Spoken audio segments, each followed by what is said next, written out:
Hello, everyone. Tonight, as you rest comfortably, we're going to journey alongside a creature of motion. A creature designed for distance, for travel, for endless horizons. The horse. These magnificent animals, powerful yet graceful, built like living machines for movement. They don't just run, they journey, they traverse, they cover ground that seems impossible, mile after mile, hour after hour, across plains and mountains and deserts. How do they do this? How does an animal weighing half a ton move with such efficiency, such endurance, such tireless grace? Tonight, we'll drift through their secrets, one by one, gently exploring each adaptation, each superpower of travel, each engineering marvel written into their body. There's no hurry. Let yourself settle deeper, and together we'll discover why horses are built for endless travel. But before we begin, please like and subscribe. It really makes me happy. Let's begin our journey across the open plains. The first secret lies in their legs. The long, elegant legs of a horse. But calling them just legs is like calling wings just appendages. These are masterpieces of biological engineering designed for one purpose: efficient movement over vast distances. A horse's leg is mostly bone, tendon, and ligament. Very little muscle below the knee. This is crucial. This is brilliant. Muscle is heavy. Muscle requires oxygen. Muscle gets tired. But tendons and ligaments, they're lightweight, they're elastic, they store and release energy. When a horse's hoof strikes the ground, the tendons stretch, absorbing impact, storing energy like a spring. Then, as the leg pushes off, that energy releases, helping propel the horse forward. Free energy, recycled energy, energy that costs nothing to produce. It's like having a built-in spring system in every leg, bouncing them forward with each step. And the structure, the actual bones, they're arranged in a column, stacked vertically. This means weight transfers straight down through the bones, not at angles. Minimal stress, minimal energy waste, maximum efficiency. The muscles that do exist, they're high up near the body, near the shoulder and hip. This keeps the weight centralized, keeps the legs light, makes them easier to swing forward and back. Less weight at the end of the leg means less effort to move it, means less energy burned over distance. And the hooves, those hard keratin structures, they're not just protection. They're shock absorbers, they're traction devices, they're precision contact points. Each hoof can flex slightly, absorbing impact, distributing force evenly. They grip different terrains, from soft sand to hard rock, adapting, holding, propelling. The story begins millions of years ago in the forests of North America.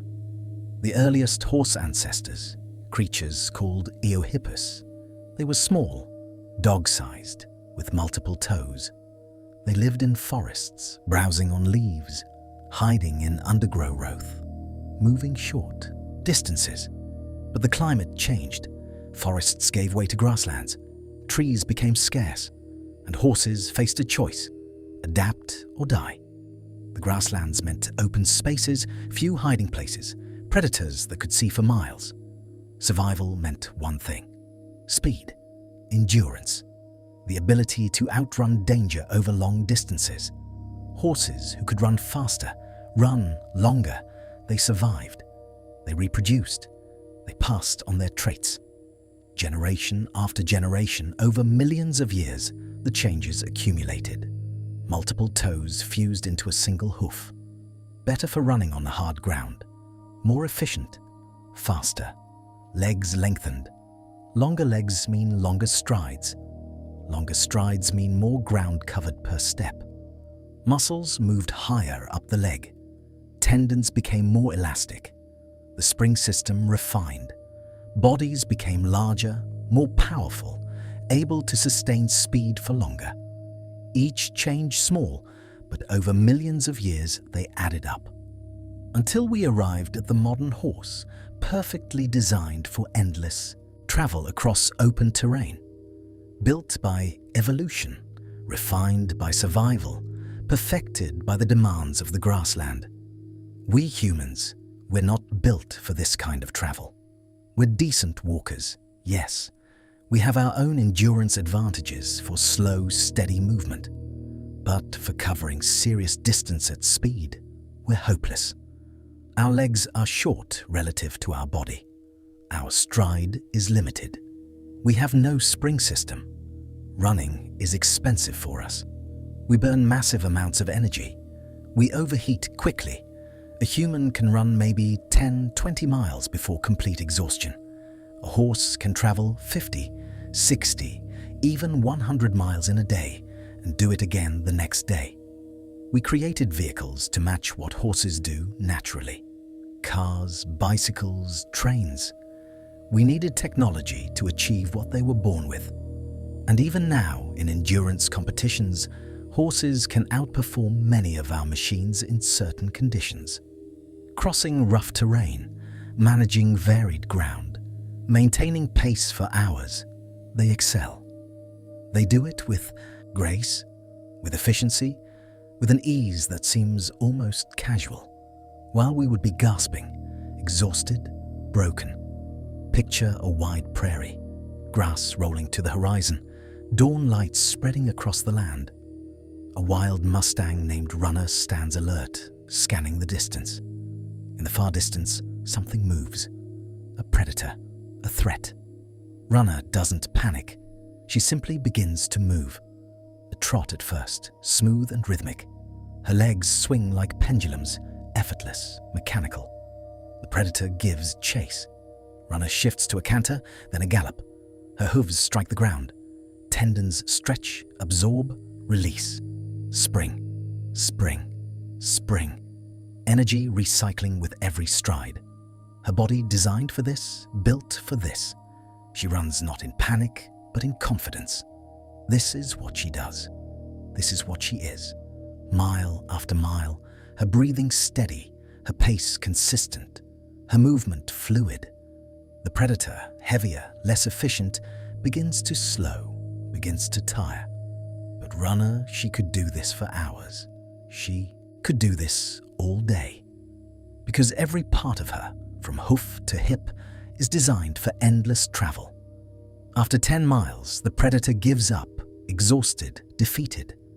Runner slows to a trot, then a walk. She's barely winded. This was nothing. Just another day, just another run, just her body doing what millions of years designed it to do. She grazes calmly, as if nothing happened. Because to her, it was normal.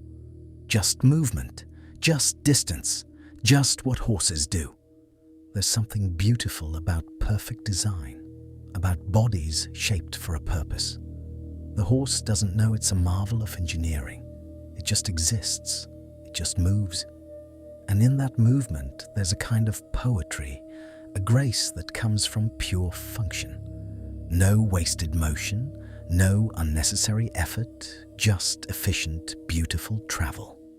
Maybe there's a lesson here about finding what we're built for, about moving in alignment with our design.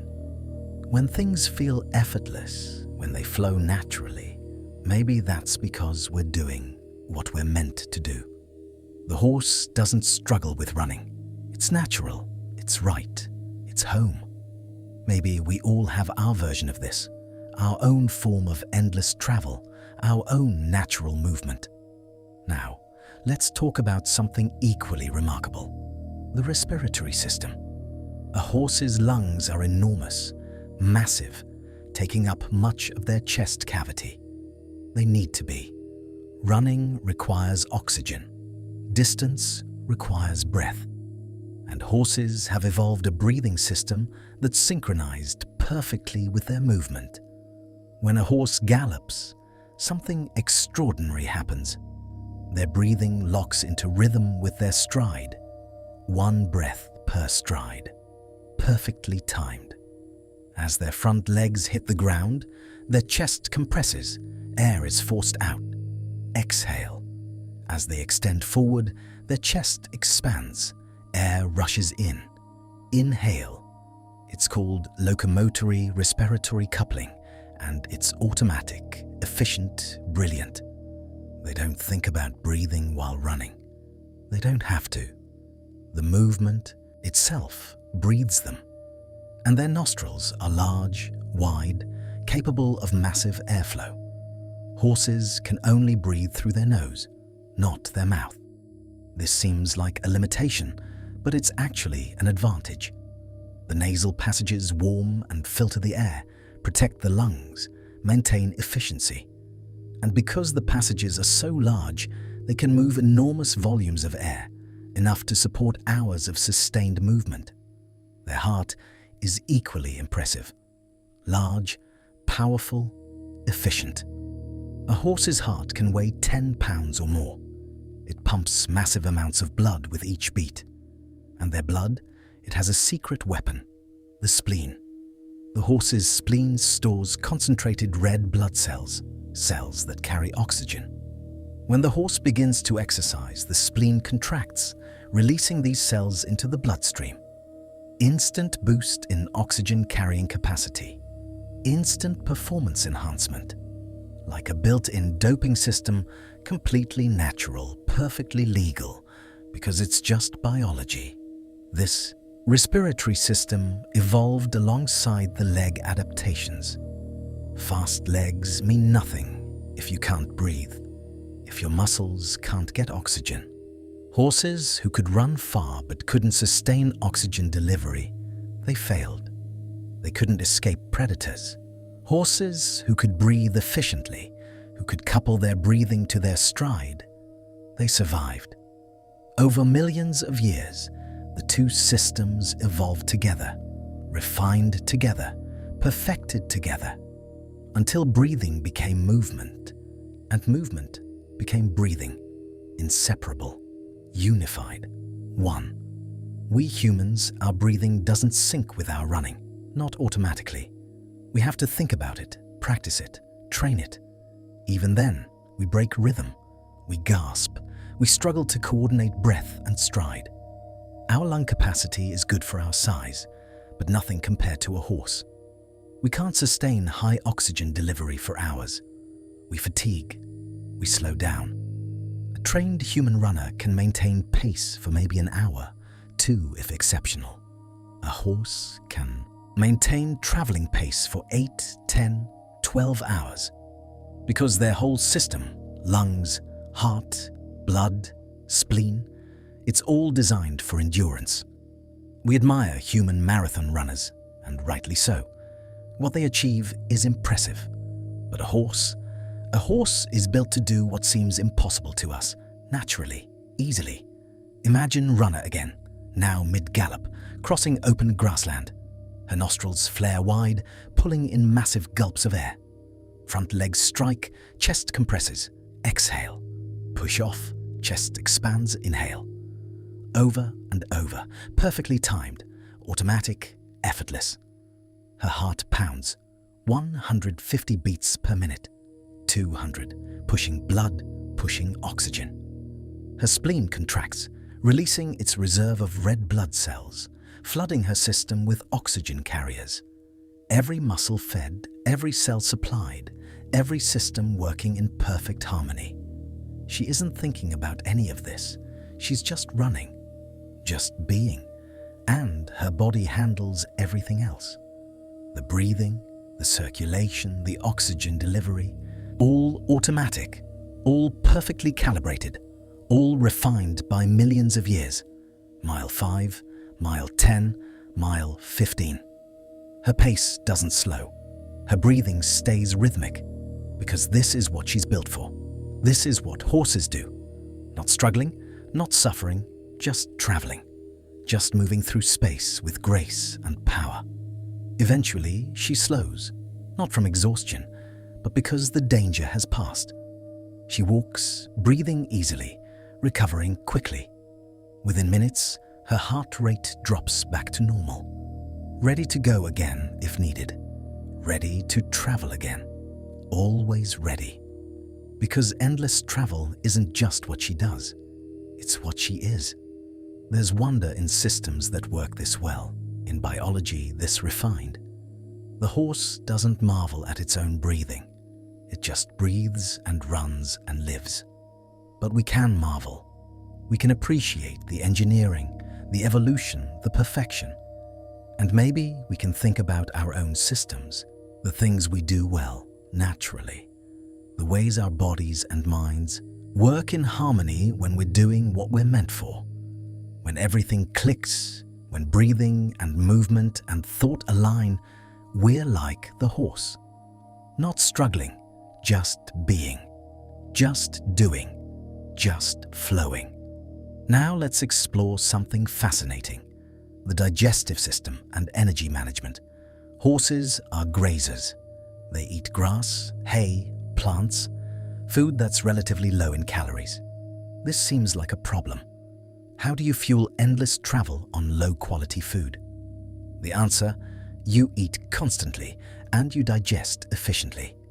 A horse's digestive system is designed for continuous intake, continuous processing. Their stomach is actually relatively small for their body size. It holds only about 2 to 4 gallons. This means they can't eat huge meals. They can't gorge and then fast. They need to eat small amounts constantly. In the wild, horses graze 16 to 18 hours a day, constantly nibbling, constantly moving, constantly eating. This provides a steady stream of energy, a constant fuel supply for their travels. And their intestines, particularly the cecum and large intestine, they're enormous. This is where the magic happens. This is where plant fiber is broken down. Bacteria in the hindgut ferment the plant material, breaking down cellulose, releasing nutrients. This process is slow but incredibly efficient. It extracts maximum energy from low-quality food, and it produces volatile fatty acids, which are absorbed and used as a primary energy source. Perfect fuel for endurance. Slow-burning, steady, sustainable. Not quick bursts of sugar energy, but long-lasting, reliable power. This digestive strategy evolved because grasslands provide constant access to food, but food that's not very rich. Horses who could extract maximum energy from grass, who could graze continuously, they thrived. They could travel all day, grazing as they went, fueling their journey with every step. No need to stop for big meals. No need to hunt or kill. Just graze and move. Move and graze. Evolution refined this system over millions of years. The gut lengthened, the bacterial populations specialized, the efficiency improved, until horses could sustain travel on nothing but grass, nothing but the plants beneath their feet. Self-sufficient travelers carrying their fuel source with them, constantly replenishing. We humans, we can't do this. We need calorie-dense food. We need to stop and eat proper meals. Our digestive system isn't designed for constant grazing, constant low-level intake. We need rest periods. We need varied diets. We need foods that are processed or cooked. Try fueling a long journey on raw grass. You'd starve. Your body can't process it efficiently enough. We need technology, agriculture, cooking, food preparation, storage. Horses need only grass and water. That's it. That's all. Everything they need to travel endlessly, it's there, growing naturally, everywhere. No supply chains, no logistics, no preparation. Just eat and go. Go and eat. Picture a herd of horses traveling across a valley, heading toward distant mountains. They walk steadily, unhurried, calm. And as they walk, they graze. Runner lowers her head, tears off a mouthful of grass, chews as she walks. A few steps later, another mouthful. Chew, swallow, step, step, graze, chew. Constant intake, constant fueling, constant energy replenishment. her digestive system processing it all, her hindgut bacteria working, breaking down fiber, releasing fuel, energy flowing into her system, supporting her movement, supporting her travel. Hour after hour, they cover ground. 10 miles, 15, 20, and they never stop eating, never stop fueling, never run out of energy. By evening, they've traveled 25 miles. They'll graze through the night, rest intermittently. Tomorrow, they'll do it again. And the next day. And the next. Because they can. Because they're designed for this. Because endless travel is their nature. Not suffering, not starving, not struggling. Just living. Just being horses. Traveling because that's what open plains demand, and they're built to answer that demand. There's something profound about being self-sufficient, about carrying everything you need within you. The horse doesn't depend on anyone to feed it, to fuel it, to sustain it. It just needs grass and water, and the world provides. Simple, elegant, free. Maybe we complicate things too much, depend on too much, need too much external support. Maybe there's wisdom in simplicity, in needing less, in being able to sustain ourselves more easily. The horse teaches this. Less is enough when you're built right, when you're adapted, when you're aligned. Finally, let's talk about something beautiful: the social structure and collective travel. Horses are herd animals. They don't travel alone. They travel together. This isn't just social preference, it's survival strategy. It's evolutionary wisdom. A herd can watch for predators from all directions. Eyes everywhere. Safety in numbers. They take turns resting. While some sleep, others stand guard. Always vigilant, always protected. And when they travel as one unit, coordinated, synchronized, efficient.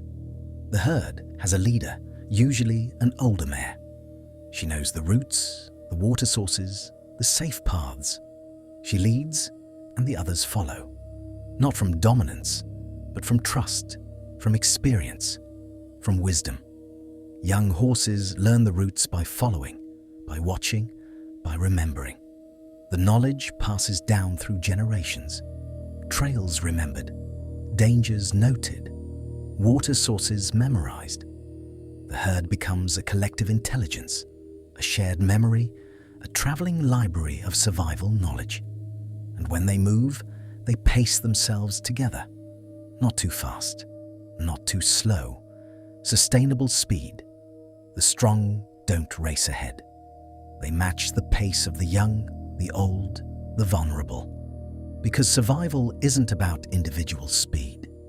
It's about the herd arriving together, intact, safe. This collective travel evolved because lone horses rarely survived.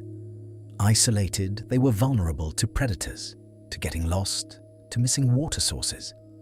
But herds, coordinated groups, they had protection, guidance, shared knowledge.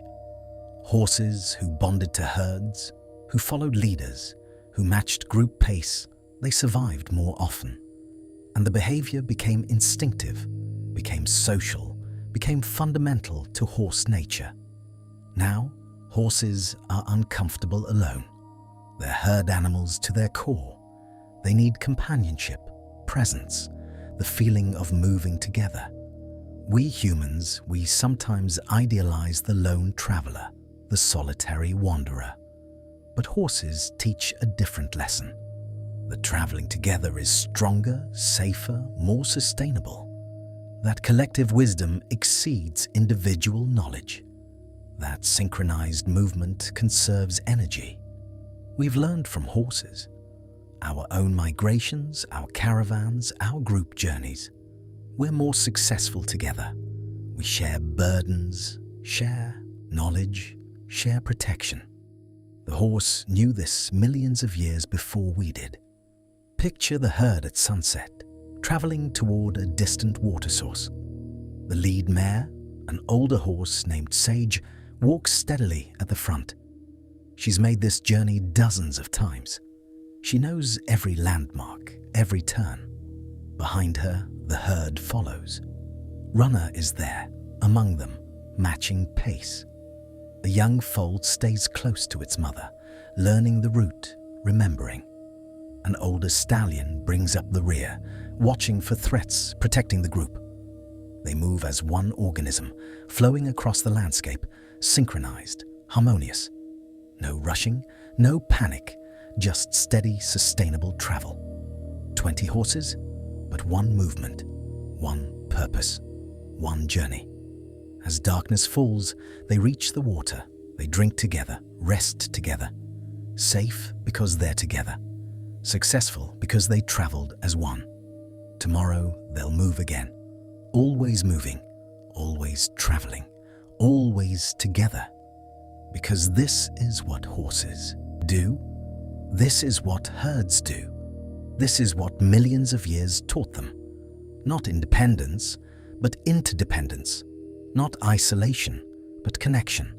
Not alone, but together. There's beauty in this, in the wisdom of traveling together. We live in a world that often celebrates individual achievement, personal success, solo journeys. But horses remind us that the greatest travels, the longest journeys, the deepest successes, they happen together. When we move in harmony with others, when we share the pace, when we trust the collective, we go farther. We conserve energy, we gain wisdom, we find safety, we discover joy in companionship. The horse doesn't travel alone by choice. Why should we? Let's step back now and see the whole picture. The evolutionary journey of the horse, from forest dweller to plains traveler. It begins 55 million years ago with the Eohippus, small, multi-toed forest dwelling. Then the climate changed. Grasslands expanded, forests receded, and horses adapted. Had to adapt or disappear. Toes fused into hooves, legs lengthened, bodies grew larger, teeth changed to grind grass. Digestive systems evolved to process fiber, lungs expanded, hearts strengthened, breathing synchronized with stride. Each change small, but over millions of years, cumulative, transformative. By 5 million years ago, horses resembled what we know today. Built for the plains, built for travel, built for endless horizons. They spread across continents, North America, Asia, Europe, Africa. Wherever grasslands existed, horses thrived, running, traveling, grazing, surviving. Then humans appeared, and everything changed again. We domesticated horses, used them for travel, for work, for war, for companionship. But we didn't change what they fundamentally are. We couldn't. They remained what evolution made them, travelers, wanderers, creatures of distance. And they carried us, expanded our world. Let us travel as they travel. Before horses, humans were limited. We could walk maybe 20 miles a day with difficulty. With horses, we could cover 50, 60, 100 miles. We could explore. We could migrate. We could connect. Horses changed human history. They made empires possible, made trade routes viable, made discovery feasible, because they were built for endless travel. And they shared that gift with us. So here we are, at the end of our journey with the horse. We've drifted through their secrets, their superpowers of travel. The legs, engineered for efficiency, spring-loaded, perfectly structured for endless miles. The respiratory system, synchronized with movement, powerful, efficient, designed for sustained oxygen delivery. The digestive system, constant intake, maximum extraction, fueling travel with nothing but grass. The social structure, herd wisdom, collective travel, safety, and knowledge in companionship. And we've seen how it all evolved, slowly, over millions of years. Each adaptation a response to the grasslands, to predators, to distance. until horses became what they are, perfect travelers, built for endless journeys. But here's what touches me most as we prepare to drift into sleep. The horse doesn't know it's a marvel, doesn't think about its engineering, doesn't analyze its abilities. It just exists, just moves, just travels. And in that simple existence, there's perfection, there's grace, there's beauty. The horse runs because running is what it does, travels because traveling is what it is. Not for achievement, not for recognition, not for any reason beyond simply being a horse. And maybe that's the deepest lesson, the one worth carrying into sleep, that we are built for something too. Each of us designed, shaped, adapted for some purpose. Maybe not travel, maybe not speed, but something. Some movement through life that's uniquely ours. And when we find it, when we're doing what we're built for, it feels like the horse running. Effortless, natural, right. Like we could do it forever. Not struggling, not forcing, not fighting. Just being, just doing, just flowing. The horse doesn't question why it runs. It just runs. And in running, finds itself. Maybe we could learn to trust our own design, our own nature, our own endless travel. Whatever form it takes, whatever direction it goes, whatever distance it covers. To stop fighting what we're not built for and embrace what we are. To find our stride, our rhythm, our synchronized breathing, our natural pace. And to trust that we can go the distance, that we're built for the journey, that endurance is ours. So as you drift off tonight, let that settle in. The image of a horse running across open plains, mane flowing, hooves pounding, breathing synchronized, energy recycling, movement effortless, endless. Not because it's trying to be perfect, but because it's being exactly what it is. You have your own plains to cross, your own distance to cover, your own journey to make. And you're more built for it than you know, more capable, more designed for endurance. Trust your stride, trust your breath, trust your ability to go the distance. You are built for this, for your version of endless travel, for your journey. Rest now like a horse rests, knowing tomorrow brings more travel, more movement, more distance.